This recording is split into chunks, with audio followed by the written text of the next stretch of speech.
இறை இயேசுவில் பிரியமுள்ள மாதா தொலைக்காட்சியின் அனைத்து நிகழ்ச்சிகளையும் ஆவலோடு பார்த்து கொண்டிருக்கிற அன்பு நேயர்கள் அனைவருக்கும் இனிய இரவு வணக்கம்.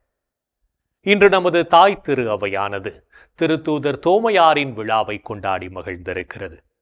அவருடைய பெயரை தாங்கிய உங்கள் ஒவ்வொருவருக்கும், ஆலயங்கள், நிறுவனங்கள் அனைத்திற்கும் மாதா தொலைக்காட்சியின் சார்பாக விழா வாழ்த்துக்களை தெரிவித்துக் கொள்வதோடு, இன்றும் ஒரு அருமையான சிந்தனையைத்தான் நான் உங்களோடு பகிர்ந்து கொள்ள ஆசைப்படுகிறேன்.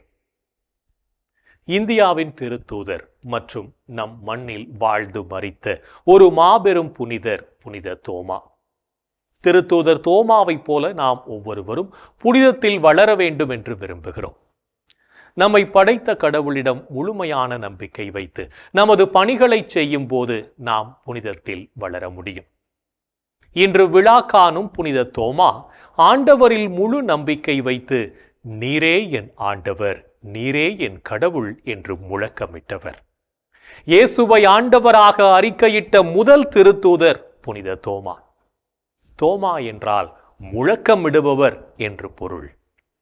இயேசு வாழ்ந்த காலத்திலேயே அவரோடு இணைந்து சாக தயாராக இருப்போம் என முழக்கமிட்டவர். கீழை நாடுகளில் கிறிஸ்தவத்திற்கு வித்திட்டவர் புனித தோமா என்றே சொல்ல வேண்டும். என் ஆண்டவரே, என் கடவுளே என்ற வல்லமையான ஜெபத்தை திருச்சபைக்கு தந்த புனித தோமா கிறிஸ்துவை ஆதாயமாக கொண்டு நாம் வாழும்போது எதிர்ப்புகளை வென்று புனிதத்தை அடையலாம் என நமக்கு வெளிப்படுத்துகிறார். நாமும் இயேசு கிறிஸ்துவை நமது ஆதாயமாக்கிக் கொள்வோம். அப்போதுதான் நம் வாழ்வின் எல்லா சூழ்நிலைகளையும் சந்திக்கக்கூடிய சக்தி நமக்கு கிடைக்கும் என்பதை புரிந்து கொள்வோம். ஆண்டவரை காணாமலே நம்புவோர் பேறு பெற்றோர் என்று நம் அன்பர் இயேசு கூறியிருக்கிறார். நம்மை படைத்த ஆண்டவரை நாம் நேரிடையாக பார்த்ததில்லை. ஆக நாம் ஒவ்வொருவருமே பேறு பெற்றவர்கள் என்பதை நம் ஆண்டவர் வெளிப்படையாக அறிவிக்கிறார். அத்தகைய பேறு பெற்றவர்களாக நாம் என்றும் வாழ நம்மை தயார்படுத்துவோம். நம் அன்பர் இயேசு மீது புனித தோமையார் கொண்டிருந்த ஐயம்தான் பிற்காலத்தில் பலரின் வாழ்விற்கு நம்பிக்கை விதையாக மாறியது. தண்ணீர் கலங்கி தெளிந்த பின்புதான் தன்னுள் இருப்பதை பிறர் தெளிவாக காண உதவுகிறது. அதுபோல தனது நம்பிக்கையினால் தான் பெற்ற தெளிவு பிறரின் மீட்பிற்கு நம்பிக்கையை அளித்தது என்பதை உணர்ந்து வாழ்வோம். சிரிப்புலகின் சரித்திரம் என போற்ற பெறும் சார்லி சாப்ளின் தன் 2ஆம் அகவையில் தனது தந்தையால் கைவிடப்பட்டார். 7ஆம் அகவையில் மனநலம் பாதிக்கப்பட்ட தனது தாயால் தனித்து நின்றார். வாழ்வின் மீது முழு நம்பிக்கையையும் இழந்தார். என்ன செய்வதென்று அறியாமல் திகைத்து நின்றார். தன்னம்பிக்கையால் புத்துயிர் பெற்று தன்னுடைய 8ஆம் அகவையில் நம்பிக்கையோடு நடிக்கத் தொடங்கினார். இன்றும் சிரிப்புலகின் நாயகனாக நினைவு கூறப்படுகிறார். தோமா மனிதராக நம்பிக்கை இழந்தார். பின்பு இறை நம்பிக்கை பெற்று புனிதரானார். நம் வாழ்விலும் நம்பிக்கை இழப்பதற்கான நிகழ்வுகள் மனிதர்கள் 1000 வரலாம். அத்தகைய சமயங்களில் ஐயம் தவிர்த்து இறை நம்பிக்கை எனும் ஒளி கொண்டு பயணித்தால் நம் வாழ்வு ஒளி நிறைந்த ஒன்றாக மாறும் என்பதை உணர்ந்து வாழ்வோம். ஒரு தம்பதியர் ஏராளமான பிரச்சனைகளுடன் ஆலயத்திற்கு சென்றார்கள். இறைவனிடம் தங்களின் வேண்டுதல்களை செலுத்திவிட்டு அங்கிருந்த குருவானவரை சந்திக்க சென்றார்கள். தங்களின் பிரச்சனைகளை எடுத்து கூறினார்கள். அவர்களின் பிரச்சனையை கேட்ட குருவானவர் அவர்களுக்காக ஜெபித்தார். அவர்களின் பிரச்சனைகளுக்கு தீர்வு சொல்லும் விதமாக ஒரு செயலை செய்ய ஆரம்பித்தார். ஒரு பாட்டிலில் தண்ணீரை நிரப்பி அதை கையில் பிடித்து இதன் எடை எவ்வளவு இருக்கும் என்று கேட்டார். ஒருவர் 100 கிராம் என்றார். சரி, இதை நான் 2 மணி நேரம் இப்படியே பிடித்திருந்தால் என்னவாகும் என்று கேட்டார். கைவலிக்கும் என்றார்கள். இதை நான் உயர்த்தி அரை நாள் பிடித்திருந்தால் என்ன ஆகும் என்று கேட்டார். தோள்பட்டையும் சேர்த்து வலிக்கும் என்றார்கள். சரி, ஒரு நாள் முழுவதும் பிடித்திருந்தால் என்ன ஆகும் என்றார்.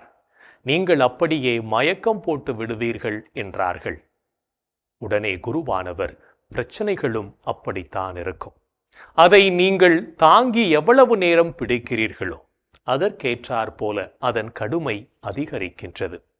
பிரச்சனைகளை மறந்து கடவுள் செய்த நன்மைகளை நினையுங்கள். பிரச்சனைகளுக்கு பயப்படாமல் இறைவன் மேல் நம்பிக்கை கொள்ளுங்கள். எல்லாம் நலமாக அமையும் என்றார். அந்த தம்பதியினரும் குருவானவரின் ஆலோசனையை கேட்டுவிட்டு தங்கள் இல்லம் சென்றார்கள். நாமும் இறைவன் மேல் நம்பிக்கை கொண்டு நாளும் செயல்படுவோம். அப்போது எல்லாம் இனிதாக அமையும் என்பதை புரிந்து கொள்வோம். இன்றைய தினத்தை எடுத்துக்கொள்வோம். இந்த நாள் முழுவதும் நாம் இறைவன் மீது ஆழ்ந்த நம்பிக்கை கொண்டு வாழ்ந்தோமா என்று யோசித்து பார்ப்போம். மேலும் இந்த நாளில் நமது செயல்பாடுகள் எப்படிப்பட்டதாக இருந்தது என்று நம்மையே நாம் கேட்டு பார்ப்போம்.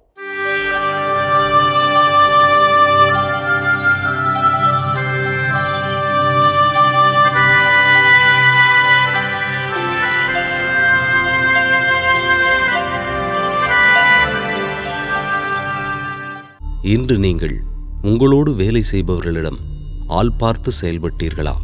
நீங்கள் தந்தையே என அழைத்து மன்றாடுபவர் ஆளை பார்த்தல்ல, அவரவர் செயல்களின்படியே தீர்ப்பு வழங்குகிறார். இன்று நீங்கள் மௌனம் அனுசரித்தீர்களா? நெஞ்சே, கடவுளுக்காக மௌனமாய் காத்திரு. ஏனெனில் நான் எதிர்பார்க்கும் நலன் வருவது அவரிடமிருந்தே. இன்று நாம் இறைவனுக்கு ஏற்புடைய செயல்களை செய்திருந்தாலும் சில நேரங்களில் நம்முடைய செயல்களால் இறைவனையும் நம்மை சுற்றி வாழும் சமூகத்தையும் மனநோகச் செய்திருப்போம். அத்தகைய தருணங்களுக்காக மனம் வருந்தி மன்னிப்பு கேட்டு மனத்துயர் மன்றாட்டை ஜெபிப்போம்.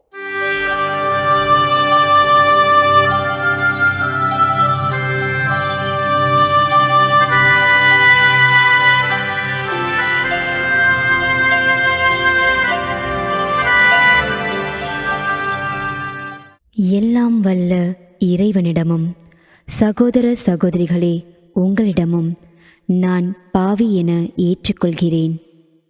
ஏனெனில் என் சிந்தனையாலும் சொல்லாலும் செயலாலும் கடமையில் தவறியதாலும் பாவங்கள் பல செய்தேன்.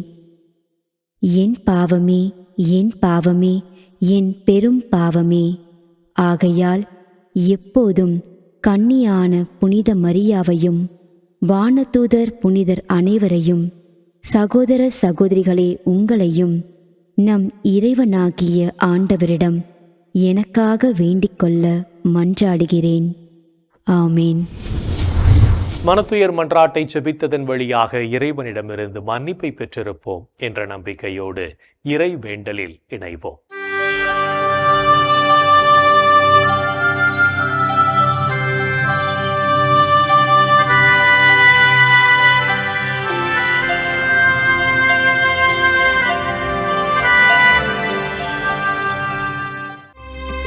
இறைவா, இறைவா, எமக்கு துணை புரிய வாரும். ஆண்டவரே, எமக்கு துணை புரிய விரைந்து வாரும். தந்தைக்கும் மகனுக்கும் தூய ஆவியாருக்கும் மாட்சி உண்டாவதாக. தொடக்கத்தில் இருந்தது போல் இப்பொழுதும் எப்பொழுதும் என்றென்றும் இருப்பதாக. ஆமென்.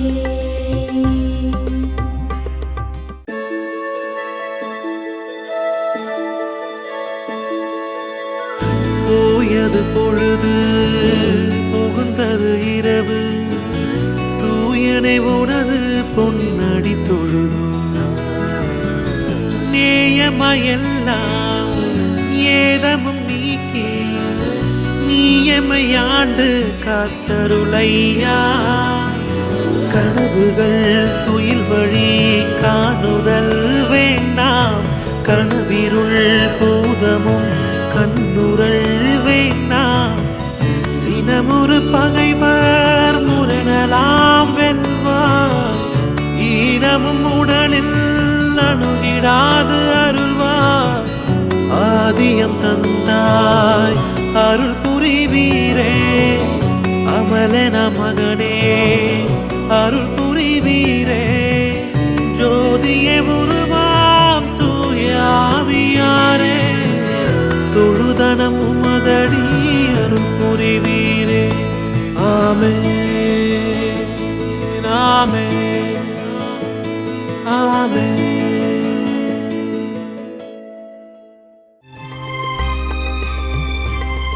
என் ஆண்டவரே, என் கடவுளே, பகலில் கதறுகிறேன், இரவில் முன்னிலையில் புலம்புகிறேன். என் ஆண்டவரே, என் கடவுளே, பகலில் கதறுகிறேன், இரவில் முன்னிலையில் புலம்புகிறேன்.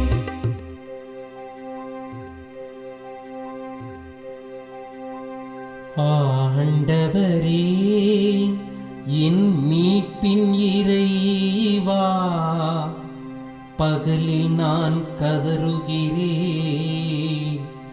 இரவில் உமது முன்னிலையில் புலம்புகின்றேன். என் மன்றாட்டு திருமுன் வருவதாக, என் கூக்குரலுக்கு செவி சாய்த்தருளும்.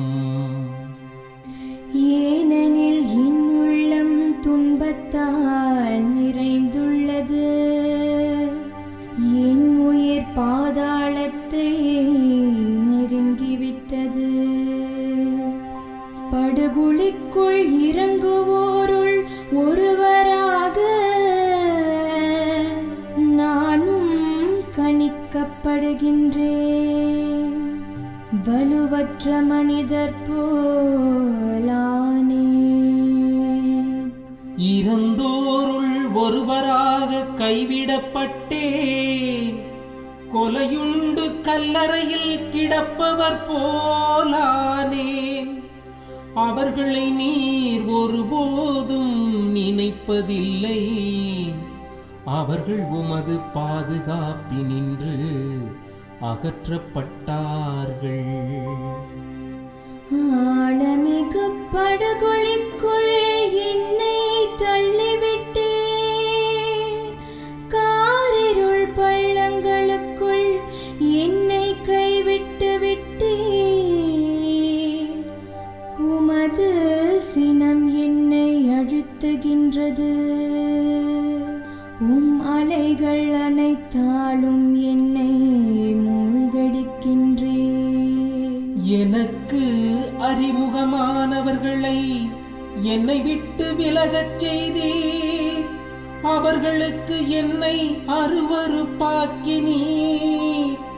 நான் வெளியேற இயலா வண்ணம் அடைபட்டுள்ளேன், துயரத்தினால் என் கண் மங்கி போயிற்று. ஆண்டவரே, நாள்தோறும் உம்மை மன்றாடுகின்றேன், உம்மை நோக்கி என் கைகளை கோப்புகின்றேன். இறந்தோர்க்காகவா நீர் வியத்தகு செயல்கள் செய்வீர்? கீழுலகின் நாவிகள் எழுந்து உம்மை புகழுமோ? கல்லறையில் உமது பேரன்பு எடுத்துரைக்கப்படுமா? பாதாளத்தில் உமது சொல்லுறுதி அறிவிக்கப்படுமா? இருட்டினில் அரும் செயல்கள் அறியப்படுமா? மறதி உலகில் நீதி நேரி உணரப்படுமா? ஆண்டவரே, நானோ உம்மை நோக்கி கதறுகின்றேன், காலையில் உம்மை நோக்கி மன்றாடுகின்றேன். ஆண்டவரே, என்னை ஏன் தள்ளிவிடுகின்றீர்? என்னிடமிருந்து உமது முகத்தை ஏன் மறைக்கின்றீர்? இளமை முதல் நான் துன்புற்று மடியும் நிலையில் உள்ளேன். உம்மால் வந்த பெருந்திகளால் தளர்ந்து போனேன். உமது வெஞ்சினம் என்னை மூழ்கடிக்கின்றது.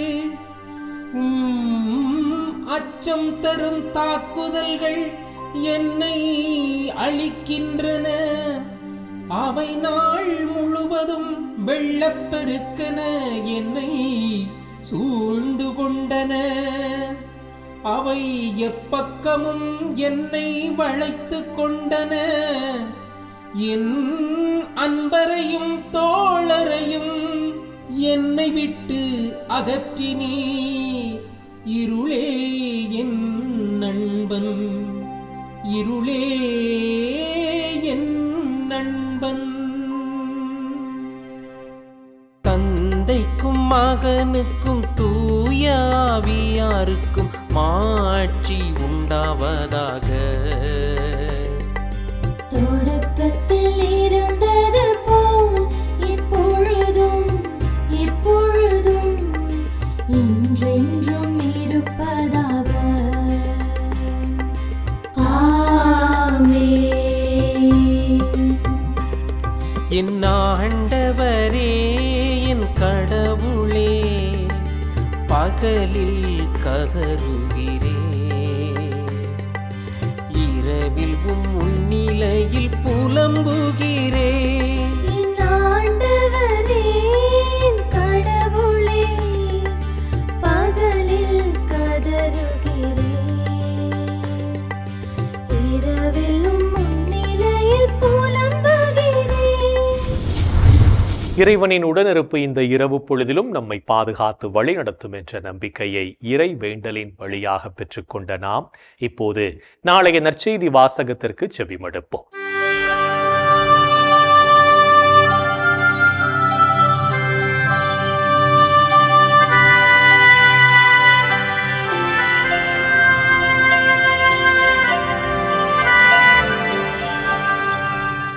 நாளைய திருப்பலி வாசகங்கள். முதல் வாசகம் இறைவாக்கினர் ஆமோஸ் நூலிலிருந்து வாசகம். அதிகாரம் 9, இறை வார்த்தைகள் 11 முதல் 15 முடிய. பதிலுரை பாடல் திருப்பாடல் 85, இறை வார்த்தைகள் 8 மற்றும் 10 முதல் 13 முடிய. மத்தேயு எழுதிய தூய நற்செய்தியிலிருந்து வாசகம். அதிகாரம் 9, இறை வார்த்தைகள் 14 முதல் 17 முடிய. அக்காலத்தில் யோவானின் சீடர் இயேசுவிடம் வந்து, நாங்களும் பரிசேயரும் அதிகமாக நோன்பு இருக்க உம்முடைய சீடர்கள் ஏன் நோன்பு இருப்பதில்லை என்றனர். அதற்கு இயேசு அவர்களை நோக்கி, மணமகன் தங்களோடு இருக்கும் வரை மணவிருந்தினர்கள் துக்கம் கொண்டாட முடியுமா? மணமகன் அவர்களை விட்டு பிரிய வேண்டிய காலம் வரும். அப்பொழுது அவர்களும் நோன்பு இருப்பார்கள். மேலும் எவரும் புதிய துணியை பழைய ஆடையில் ஒட்டு போடுவதில்லை. ஏனெனில் அந்த ஒட்டு ஆடையை கிழித்துவிடும். கிழிசலும் பெரிதாகும். புதிய திராட்சை ரசத்தை பழைய தோற்பைகளில் ஊற்றி வைப்பதில்லை. ஊற்றி வைத்தால் தோற்பைகள் வெடிக்கும், ரசமும் சிந்திப்போகும், தோற்பைகளும் பாழாகும். புதிய ரசத்தை புதிய தோற்பைகளில்தான் ஊற்றி வைப்பர். அப்போது இரண்டும் பாதுகாக்கப்படும் என்றார். ஆண்டவரின் அருள்வாக்கு. கிறிஸ்துவே உமக்கு புகழ். ஆண்டவரே, உம் கையில் என் உயிரை ஒப்படைக்கின்றேன். ஆண்டவரே, உம் கையில் என் உயிரை ஒப்படைக்கின்றேன். உண்மையின் ஆண்டவராகிய கடவுளே, எம்மை மீட்பவர் நீரே. ஆண்டவரே, உம் கையில் என் உயிரை ஒப்படைக்கின்றேன். தந்தைக்கும் மகனுக்கும் தூய ஆவியார்க்கும் மாட்சி உண்டாவதாக. ஆண்டவரே, உம் கையில் என் உயிரை ஒப்படைக்கின்றேன். நம்மிடமுள்ள பயத்தை நீக்கி நமது முழு நம்பிக்கையையும் ஆண்டவர் மீது வைத்து வாழவும் அவர் நமக்கு கற்றுத்தரும் படிப்பினைகளை நமதாக்கவும் அழைப்பு விடுக்கும் இயேசுவின் குரலுக்கு செவிமடுத்து வாழ்வோம் என்ற சிந்தனையோடு சிமியோன் பாடலில் இணைவோம்.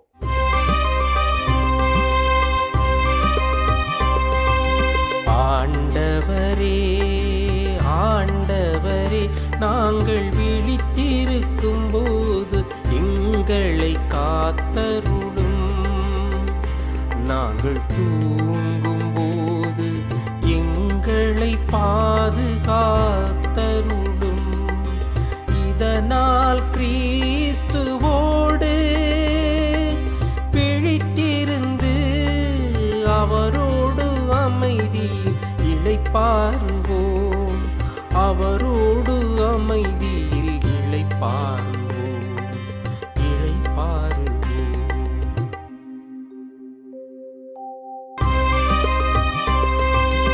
ஆண்டவரே ஆண்டவரே, உமது சொற்படி உம்மடியான் என்னை இப்போது அமைதியுடன் போகச் செய்கின்றீர். ஏனெனில் மக்கள் அனைவரும் காணுமாறு நீர் ஏற்பாடு செய்துள்ள உமது மீட்பை என் கண்கள் கண்டு கொண்டன. இம்மீட்பே பிற இனத்தாருக்கு வெளிப்பாடு அருளும் மொழி. இதுவேவும் மக்களாகிய இஸ்ராயேலுக்கு பெருமை. இஸ்ராயேலுக்கு பெருமை. இஸ்ராயேலுக்கு பெருமை. தந்தைக்கும் மகனுக்கும் தூய ஆவியாருக்கும் மாட்சி உண்டாவதாக.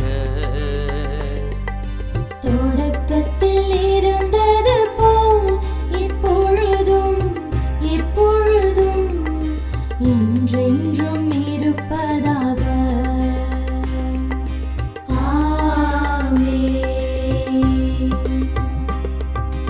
ஆண்டவரே ஆண்டவரே, நாங்கள் விழித்திருக்கும் போது எங்களை காத்தருளும். நாங்கள் தூங்கும் போது எங்களை பாதுகாத்தருளும். இதனால் கிறிஸ்துவோடு பிழித்திருந்து அவரோடு அமைதி இளைப்பாறுவோம். அவரோடு அமைதியில் இளைப்பாறுவோம். இறைவன் நம்மை ஒவ்வொரு நொடி பொழுதும் அற்புதமாய் வழி நடத்தி கொண்டிருப்பதை சிமியோன் பாடல் வழியாக உணர்ந்து ஜெபித்த நாம் இப்போது நாளைய புனிதரை பற்றி பார்க்கலாம்.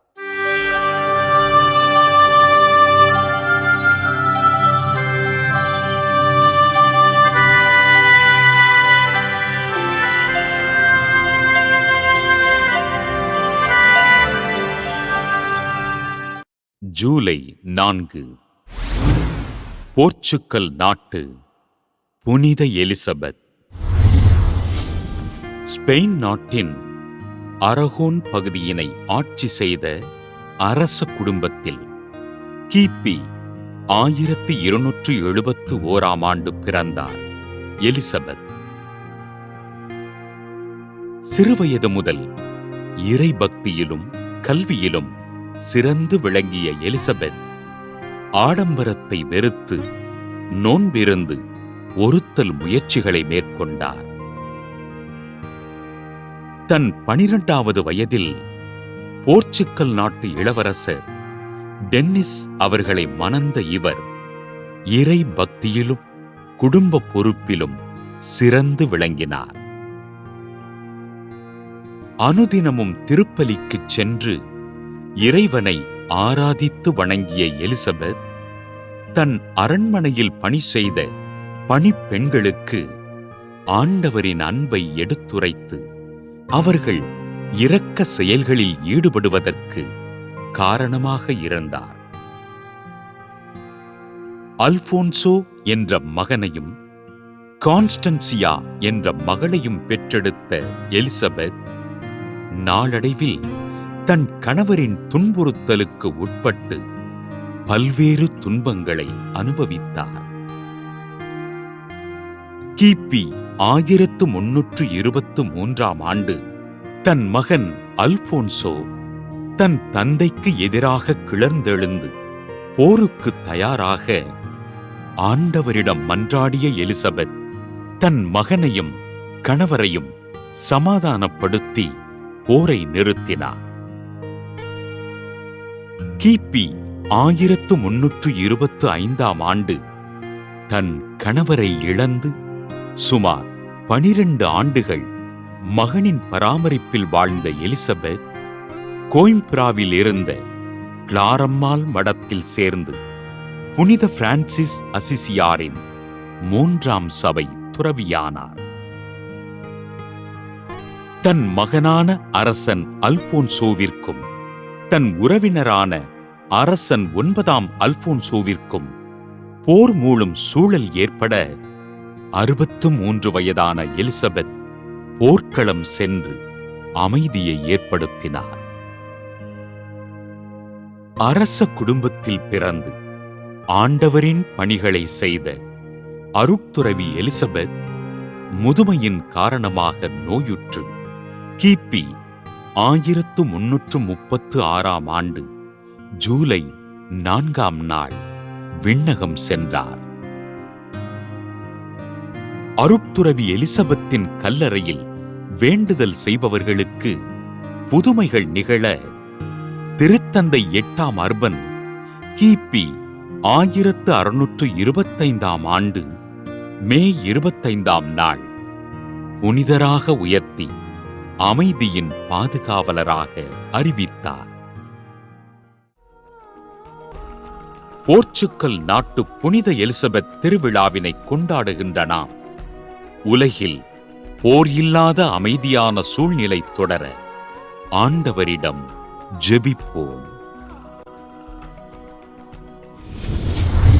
புனிதர்கள் ஒவ்வொருவரும் தங்களது வாழ்க்கையின் மூலம் இறைவனுக்கு சான்று பகர்ந்து வாழ்ந்தவர்கள் என்பதை உணர்ந்தவர்களாய் நாமும் அவர்கள் வழியில் வாழ்ந்து இறை வழியில் பயணிப்போம் என்ற நம்பிக்கையோடு நாளைய தினம் நம்மிடமுள்ள தேவையில்லாத பொருட்களை தேவைப்படுவோர்களிடத்தில் பகிர்ந்து வாழ்வோம். என் அன்புக்குரிய சகோதர சகோதரிகளே, கடவுளுடைய மாபெரும் கிருபைகளெல்லாம் எண்ணி பார்த்து அவரை போற்றி புகழ்ந்து அவரை ஆராதிப்போம். இன்றைய தினத்திலே நாம் முதியவர்களுக்காக நாம் சிறப்பாக மன்றாடுவோம். எங்கள் அன்பே உருவான இயேசு ஆண்டவரே, இதோ முதியவர்கள், வயதான பெற்றோர்கள், இதோ இவர்களுக்காக நாங்கள் இந்த நாளிலே சிறப்பாக ஜெபிக்கிறோம். ஆண்டவரே, இவர்களை எல்லாம் ஆசீர்வதித்தருளும். இந்த வயதான நாட்களிலே அவருடைய தனிமையை நீர் போக்கி ஆண்டவரே அவர்களை நாங்கள் ஆதரிக்கக்கூடிய அன்பை, ஆற்றலை, வல்லமையை, தியாகமான சிந்தனைகளை நீர் எங்களுக்கு கொடுத்தருளும்.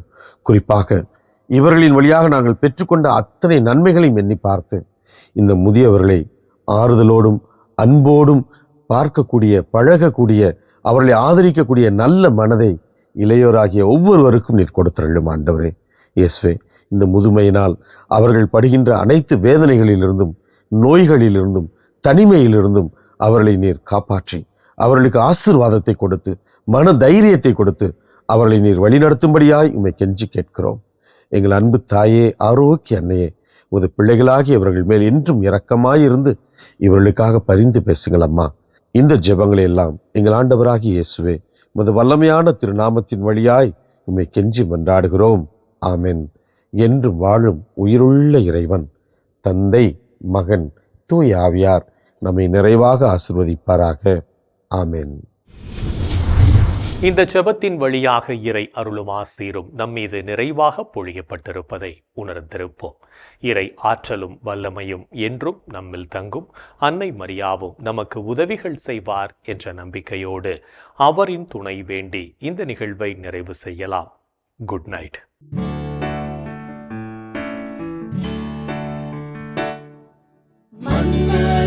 மீட்பரின் மாண்புயரன்மையை